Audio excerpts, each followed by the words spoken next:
Internet banking, GPay, PhonePe, Paytm, ఇతర third party mobile money యాప్ల ద్వారా చెల్లింపు చేసేటప్పుడు జాగ్రత్తగా ఉండాలని హైదరాబాద్ సైబర్ పోలీసులు హెచ్చరిస్తున్నారు.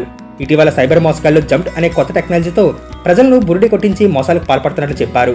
అందులో నేరగాళ్లు తమ నెంబర్ను ఉపయోగించి అమాయక ప్రజల ఖాతాల్లో 5,000 నుంచి అంతకంటే తక్కువ జమ చేస్తారు.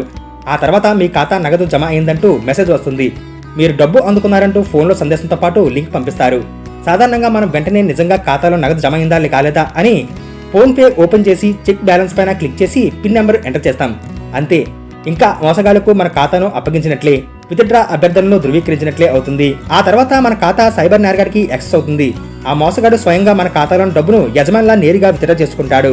అందుకోసమని మన ఖాతాలో గుర్తు తెలియని నెంబర్ల నుంచి చిన్న మొత్తంలో జమ అయ్యిందంటే దాన్ని ఖచ్చితంగా మోసమని గ్రహించి జాగ్రత్త పడాలి. బ్యాలెన్స్ ను చెక్ చేయడానికి ముందు మీ వాస్తవ పిన్ నెంబర్ నమోదు చేయకుండా తప్పుడు పిన్ నెంబర్ ను ఎంటర్ చేయండి.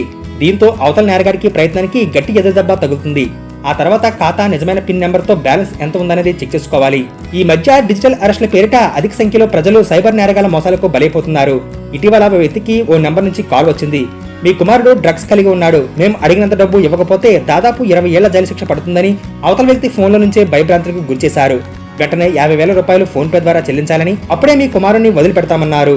బాధితుడు వెంటనే ఫోన్ కట్ చేసి కేరళలో చదువుకుంటున్న తన కుమారుడికి ఫోన్ చేశాడు. తాను క్షేమంగా కళాశాలలోనే ఉన్నానని, అలాంటి వాటికి భయపడవద్దని చెప్పడంతో బాధితుడు ఊపిరి పీల్చుకున్నారు. సైబర్ నేరగాళ్లు ఇలా డిజిటల్ అరెస్టుల పేరుతో ఫోన్ చేసి మోసం చేయాలనుకున్నారు. కానీ అప్రమత్తమైన ఫోన్ కట్ చేయడంతో నిజం బయటపడింది.